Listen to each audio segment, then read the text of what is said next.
कभी सोचा है दूध खट्टा क्यों हो जाता है, या लोहे पे वो जंग कहाँ से आ जाता है? आज हम इन्हीं रोजमर्रा के रहस्यों के पीछे का साइंस समझने वाले हैं। बात करेंगे केमिकल रिएक्शंस की।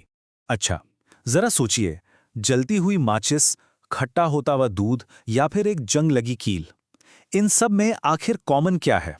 चलिए इसी सवाल का जवाब ढूंढते हैं। ये तो हम सब ने देखा ही होगा, है ना? सुबह का रखा हुआ दूध कुछ घंटों बाद ही अजीब सा खट्टा सा हो जाता है। उसका पूरा टेस्ट ही बदल जाता है। पता है क्यों? क्योंकि ये केमिकल चेंज का क्लासिक एग्जाम्पल है। और ये देखिए, एक और कॉमन चीज, जंग। लोहे की चीजों पर जो ये लाल भूरे रंग का पाउडर जैसा जम जाता है ना, वो असल में एक बिल्कुल नया सब्सटेंस है, एक नया पदार्थ जो एक केमिकल रिएक्शन से ही बनता है। और मजे की बात यह है कि ये सब सिर्फ हमारे आसपास ही नहीं हो रहा, हमारे शरीर के अंदर हर पल लाखों केमिकल रिएक्शंस चल रहे हैं। जैसे खाने का पचना, उससे एनर्जी मिलना। तो ये सारे उदाहरण हमें एक ही चीज की तरफ ले जाते हैं, केमिकल रिएक्शंस। तो सवाल यह है कि पता कैसे चले कि कोई केमिकल रिएक्शन हुआ भी है या नहीं? अच्छी बात यह है कि इसके 4 पक्के संकेत होते हैं जिन्हें हम देख सकते हैं। ये 4 साइंस हैं। पहला, किसी चीज का स्टेट बदल जाना, मतलब सॉलिड से लिक्विड या गैस बन जाना। दूसरा, रंग बदल जाना। तीसरा, किसी गैस का निकलना, जैसे बुलबुले उठना। और चौथा, टेम्परेचर में बदलाव, मतलब चीज का अचानक गर्म या ठंडा हो जाना।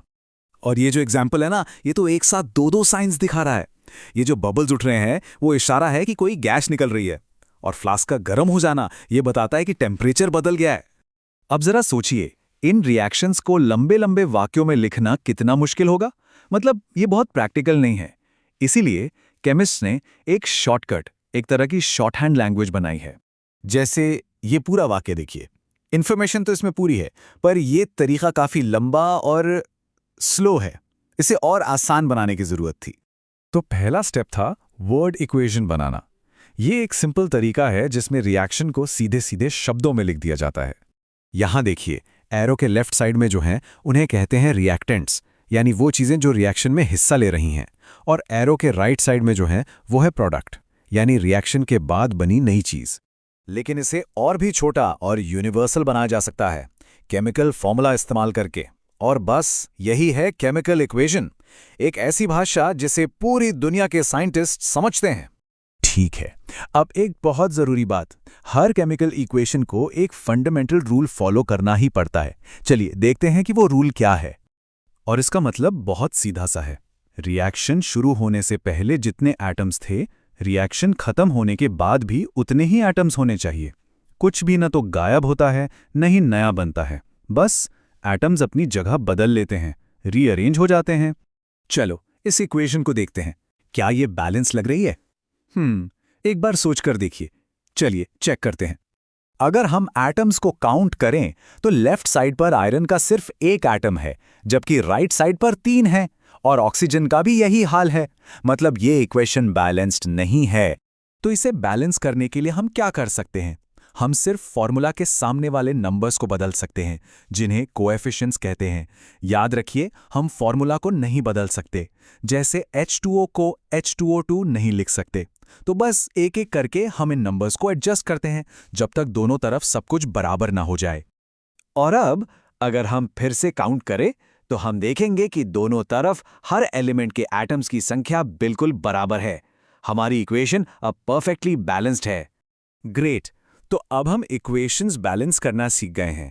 तो चलिए अब कुछ कॉमन टाइप के रिएक्शंस पर भी एक नजर डालते हैं। कॉम्बिनेशन रिएक्शंस में क्या होता है, 2 या उससे ज्यादा चीजें जुड़कर एक नई चीज बनाती हैं। बिल्कुल वैसे ही जैसे 2 लोग मिलकर एक टीम बनाते हैं। और डीकॉम्पोजिशन रिएक्शन इसका ठीक उल्टा है। इसमें एक चीज टूटकर 2 या ज्यादा चीजों में बिखर जाती है, जैसे किसी टीम का टूट जाना। और आखिर में आती है डिस्प्लेसमेंट रिएक्शन। इसमें क्या होता है, एक ज्यादा रिएक्टिव एलिमेंट एक कम रिएक्टिव एलिमेंट को उसकी जगह से हटा देता है। कह सकते हैं कि एक तरह की अदला बदली। चलिए देखते हैं ये काम कैसे करता है। इस केस में आयरन जो है वो कॉपर से ज्यादा रिएक्टिव है। तो क्या लगता है क्या होगा? क्योंकि आयरन ज्यादा रिएक्टिव है, वो कॉपर को उसके सॉल्यूशन से बाहर धक्का दे देगा और खुद उसकी जगह ले लेगा। और इसे हम देख भी सकते हैं। कील का रंग भूरा होने लगता है और सॉल्यूशन का नीला रंग धीरे धीरे फीका पड़ जाता है। तो दूध के खट्टे होने से लेकर ग्रहों के बनने तक ये सब बस केमिस्ट्री ही तो है, एटम्स का खेल। और जब हम इसकी भाषा यानी केमिकल इक्वेशंस को समझ लेते हैं तो हम अपने आसपास की दुनिया को एक नए नजरिए से देखने लगते हैं।